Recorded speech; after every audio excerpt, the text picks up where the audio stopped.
Alright, today we're going to put in Imposition. So first, go to Start, Programs, Imposition.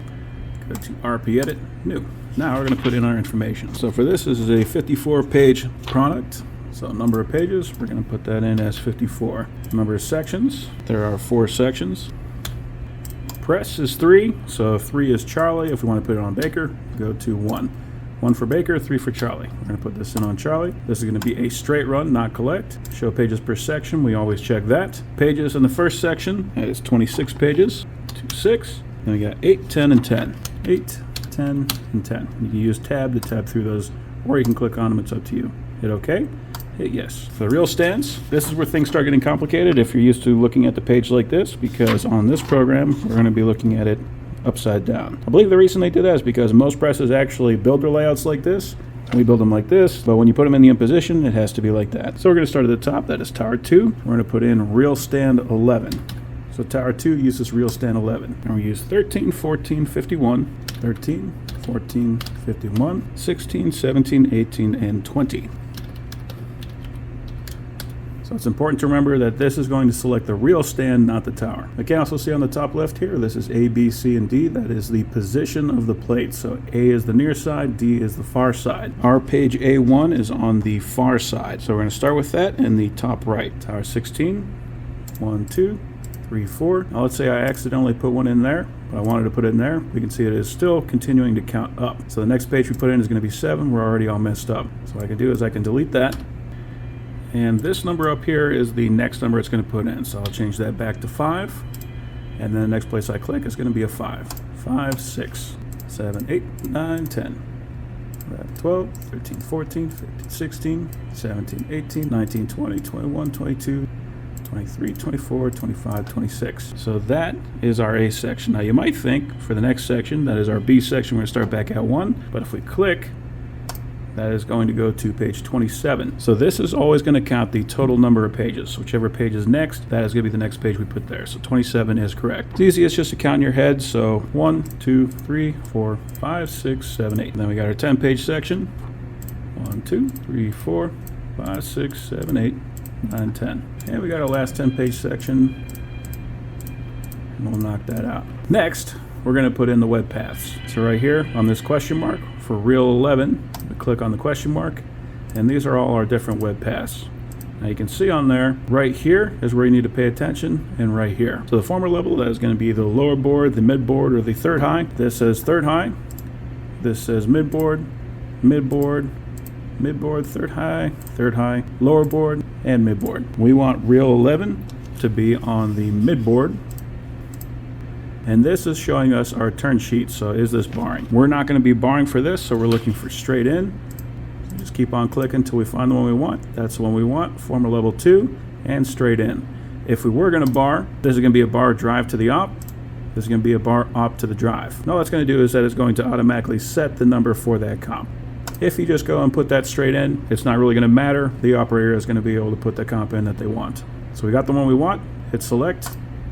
And that one's ready to go. Do the same for 13. 13 is also going to be to the mid board and straight in. So we look for 2, straight in. That's the one. 14, same thing, 2. 51. 51 is going to the lower board, and that is a bar to the drive. Lower board, op to the drive. That's the one we want. 16, same thing, lower board, op to the drive. 17, that is lower board straight in. Lower board straight in.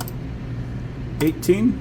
This one is a little bit tricky because we're not using the RFB R4, we're using R5. So we're going to look for straight, but we want this to be draw roller 25. That's 24.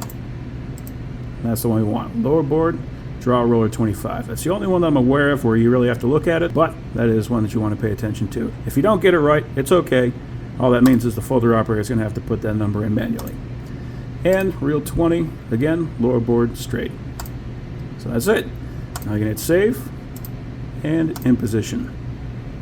Now if we go back to RP Edit, basically everything is going to be right here. So we got basic data program. That was the first thing we saw. So if you want to change that, you can do that there. Pages on webs, that is where we loaded our pages.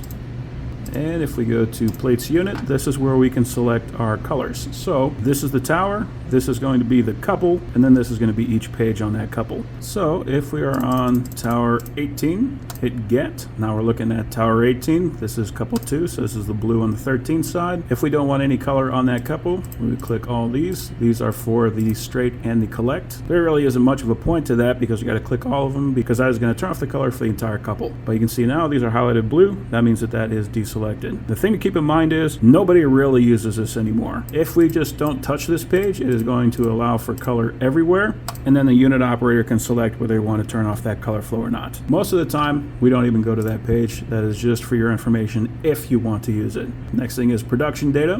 So here we got the product code. This is where we select which product we're doing. The RJ1, for example, that is the classified. RJ2 is the main.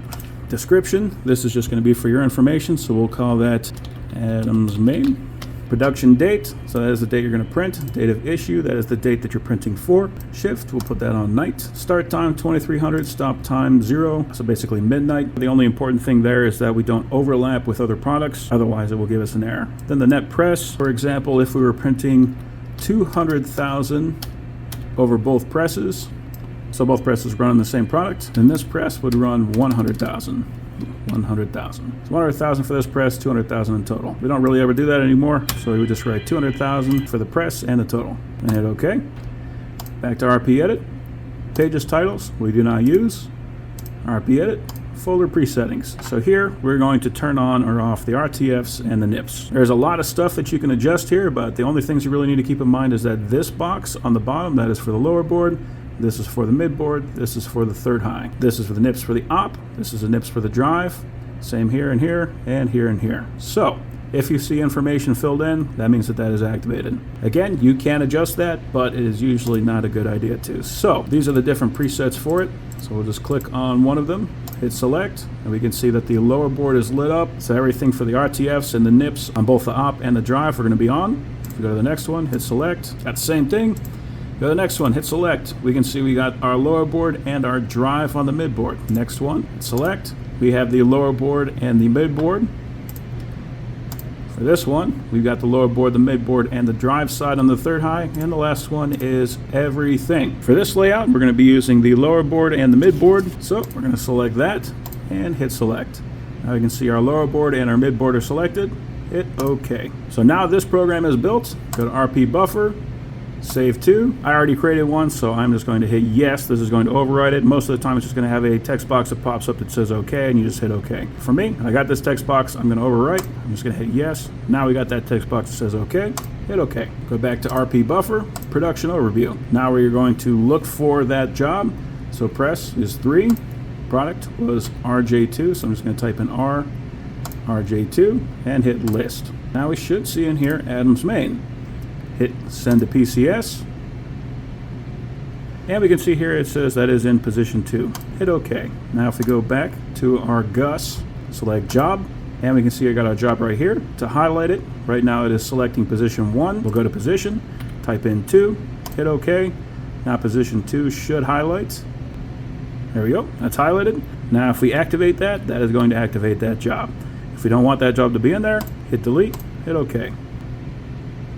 I'm just going to put this back so that they don't get confused. But that is the entire way that we use the Imposition program.